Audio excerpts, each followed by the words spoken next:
One thing about my village people, yeah, if they don't know anything in this life, they shall know how to run. They know how to run after me. But let me not jump. Let's start from the top.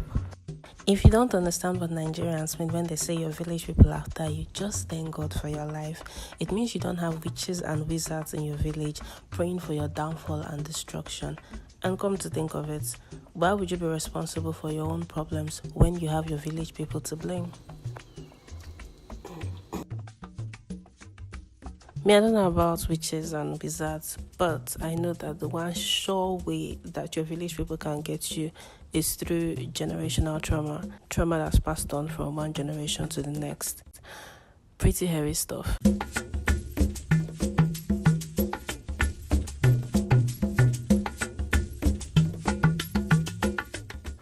Hi.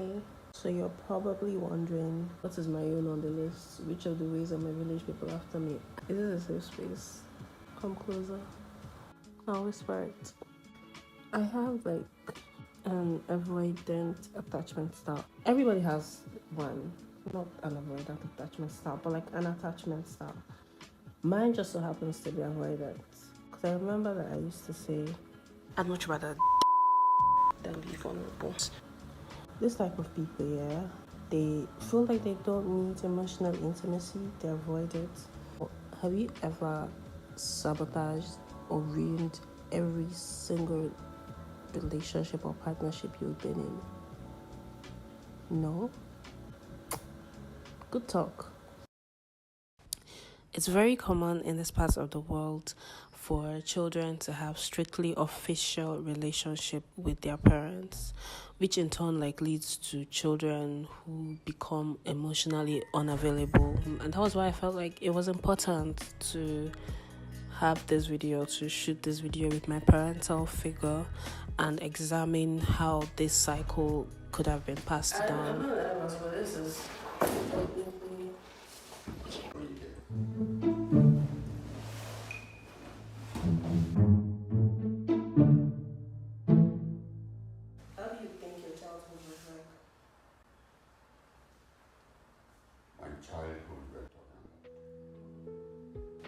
talking about our feelings in front of a camera, both me and him, is a huge deal. A huge deal. Would you say that you had any type of bond with your parents?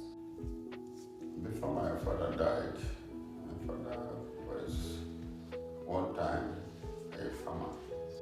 Go and do the farm work. My father died. My mother would say at the time, let us go to the farm. We'll go because the farm was the major occupation. So, the main reason that we're having this conversation is to figure out how certain cycles work, how patterns could continue.